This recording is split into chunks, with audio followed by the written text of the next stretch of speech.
In the last video we built this grinding station with these 3 tools. If you have any questions about this grinding station, watch this video or check the video description. Today we want to focus on the tools themselves. As woodworkers we also need to know a little bit about metalworking. So first a little theory. The red line is the plane of our mirror sight. You can see that the cutting edge is further away from the line. At the front of the cutting edge we have a different angle, as shown by the blue line.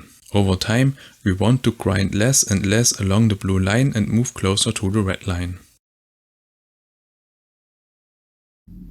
Last time we just started grinding away. Now let's take a closer look at grinding. Now that the whetstone is firmly in place, we can apply proper pressure when grinding. One hand holds the handle firmly and is responsible for the movement, while the other hand applies pressure with 1 or 2 fingers. We always try to keep the rear hand parallel. We then see that the mirror side very close to the cutting edge is not polished. It would be far too time consuming to try to grind away this curvature. For the bevel, we first wiggle back and forth and look for the point where the bevel rests on the whetstone. We apply our finger directly above the cutting edge and apply pressure. The rear hand holds the chisel loosely in position and pushes it back and forth. Again, we make sure that we move the rear hand parallel. I cannot guide the chisel completely parallel either. I always grind a small curve into my bevel surface. Here is a clear illustration how I achieve my convex bevel after grinding. But that doesn't matter, because only the edge is important. It doesn't matter whether the bevel is convex, concave or flat. As always, I work in the workshop with an oil stone and start by applying oil.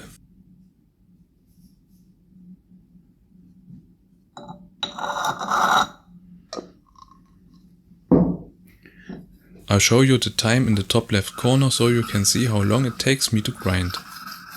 Now it's time to remove a lot of material with a lot of pressure. Especially as a beginner and with all tools, you spend a lot of time grinding at the beginning. I recommend that you don't overdo the grinding. As soon as you achieve a cutting edge that you are satisfied with, stop grinding and start working.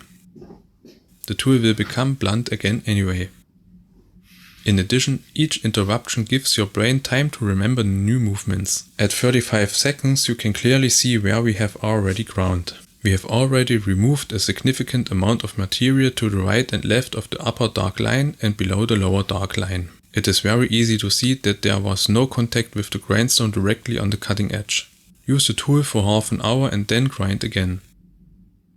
This constant change will also help you to see whether your movements are correct and you are achieving a good cutting edge.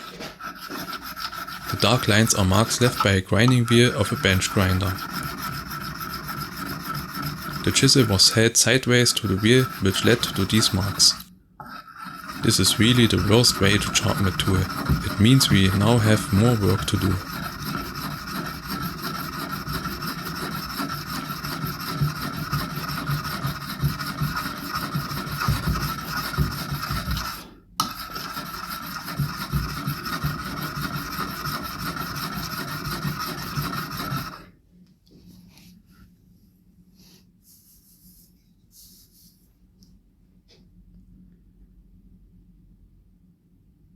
At 1:45 we can clearly see our progress. Polished surface has already become significantly larger.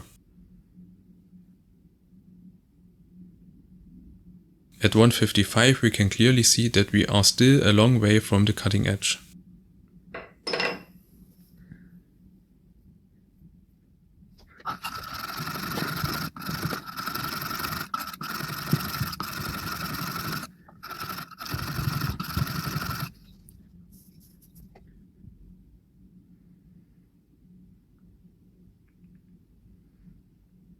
At 3 minutes we can clearly see that we cannot achieve much more from the mirror side.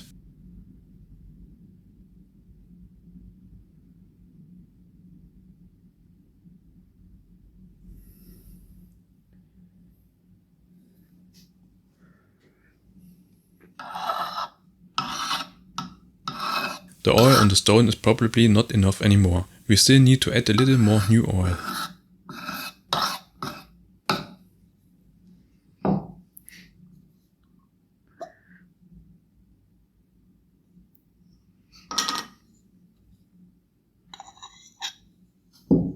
We give the mirror side a final polish.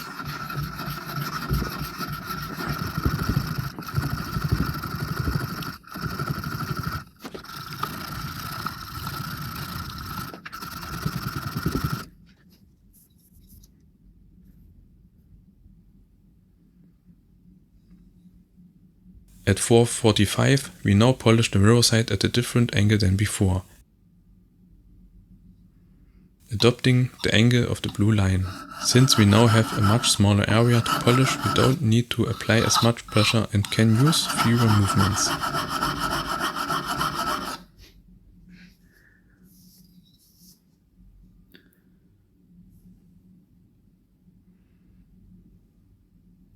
At 5:12 we can see very clearly that we now have only grinded near the cutting edge, unfortunately not quite straight. We now grind the cutting edge a little more on the other side. To do this, the fingers remain on the chisel as normal and we turn the handle slightly with the rear hand. At 5:24 we can clearly see the two ground surfaces on the cutting edge from our change at hand position. A little lower, we try to grind a little more centrally again.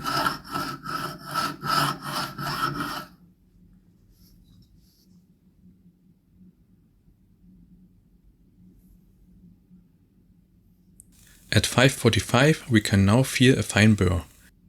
This is created during grinding and shows us that we have reached the cutting edge from the mirror side. Since this burr is created from the mirror side, it can only be felt from the bevel. We now turn the chisel around and grinding the bevel.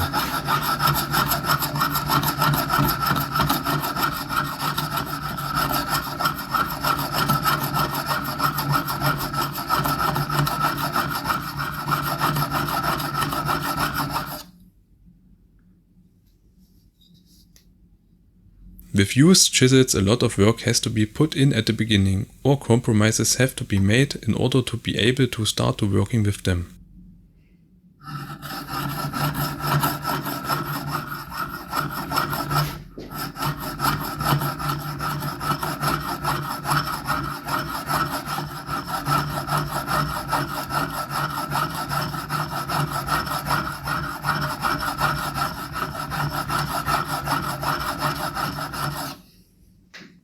After only 7 minutes we have an almost continuous cutting edge. We can ignore the remaining scratches that we can see on the bevel.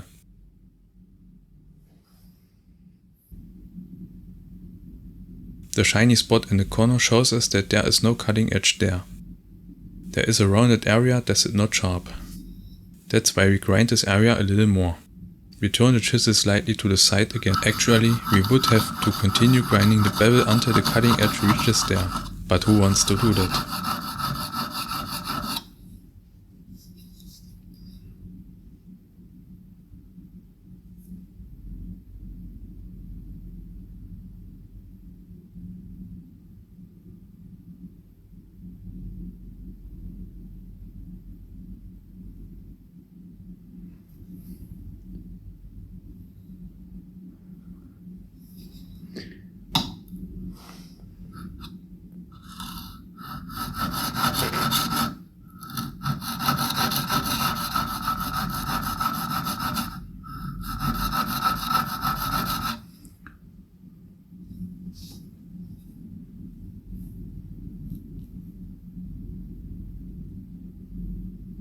How can I tell if my edge is sharp? I used to run the edge across my thumbnail in a flat angle to check this. If you want to know more about this, let me know in the comments. Nowadays I only use my skin to check. Under no circumstances should you check with the cutting edge. Always check across. The cutting edge is so fine that it gets caught in the grooves of your skin. We now check this across the entire width of the blade in both directions.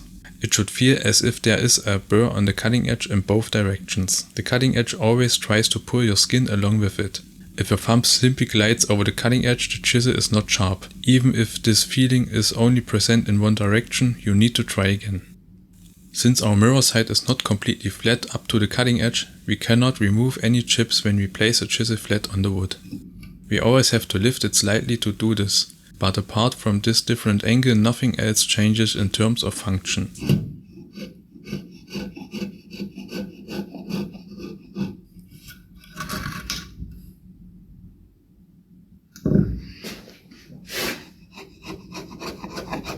we can remove just fine chips and achieve a clean surface.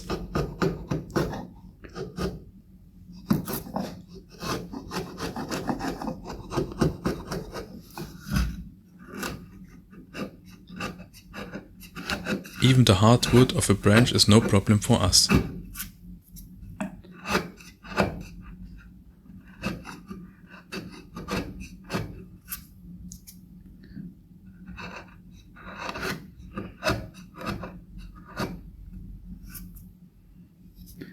We proceed the same way with the planer plate, applying a lot of pressure to grind the mirror side.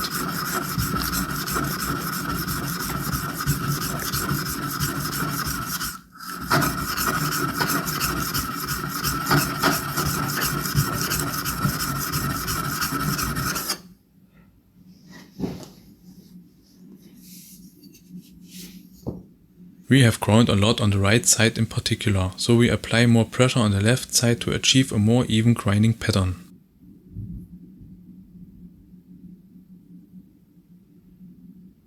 You've probably noticed that I am pretty quick at sharpening.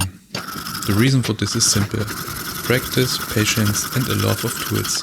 13 years ago my grandmother gave me a lot of knives. Unfortunately they were heavily used and no longer really sharp. Instead of throwing them away, I decided to learn about knife sharpening and how to get them back into shape. So I bought a water whetstone, watched YouTube videos and then sat down and tried it out. Little by little I got better and my knives became sharp again. With patience and regular practice, I was able to make the knives like new again.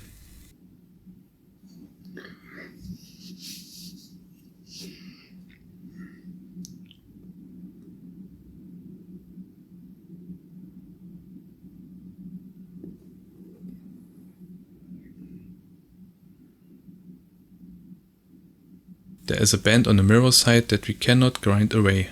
That is why we now grind a very small bevel on the mirror side.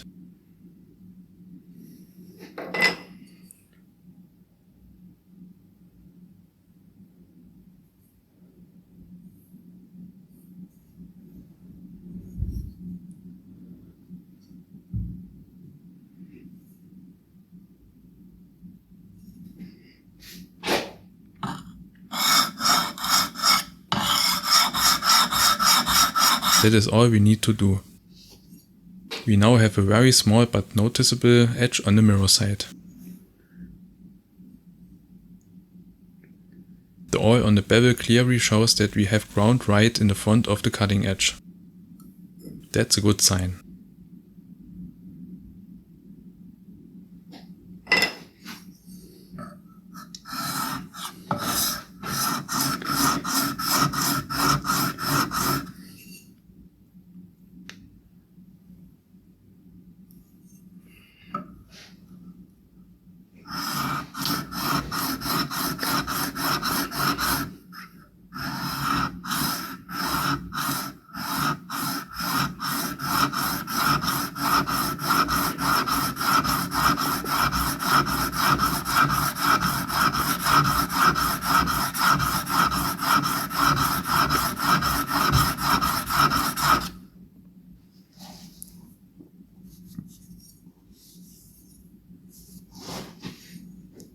The bevel has clear marks on the right and left, but we can see that we have ground right to the front in the corner.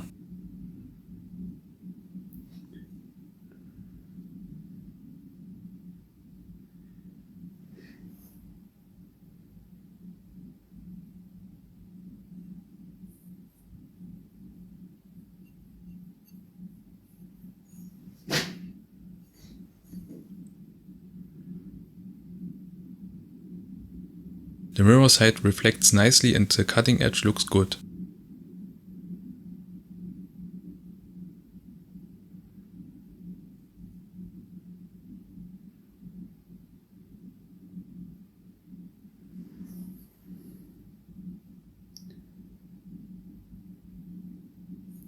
A few more strokes with the iron slightly raise it to grind a micro bevel here as well.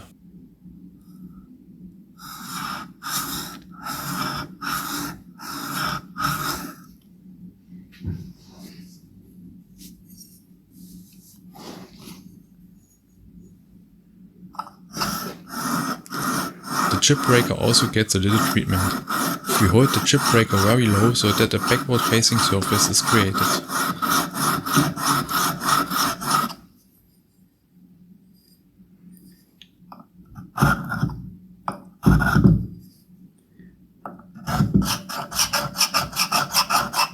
A little rust removal on the top, which can also be done with sandpaper.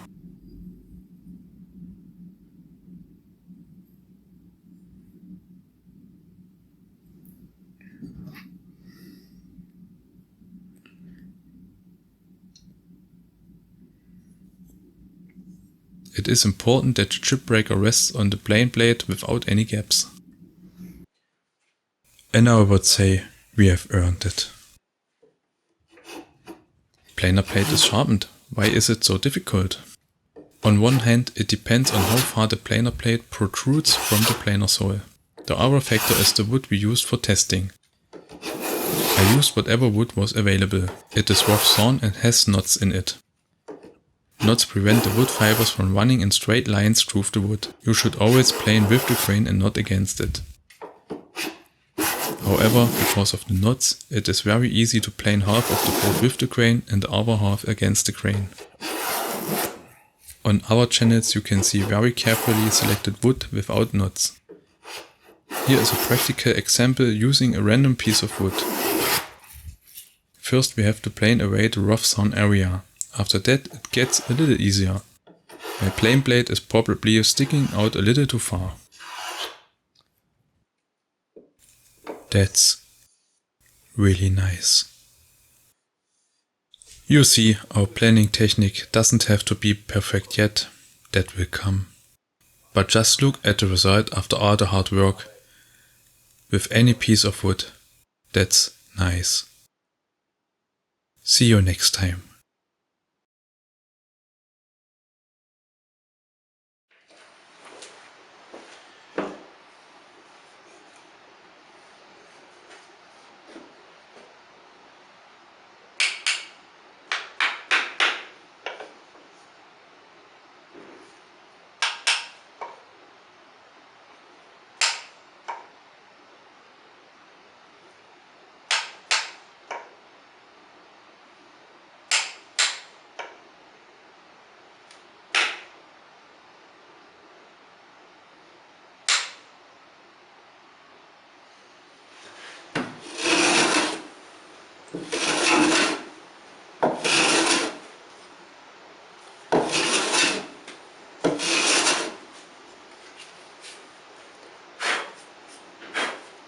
Ein bisschen mehr können wir vielleicht noch.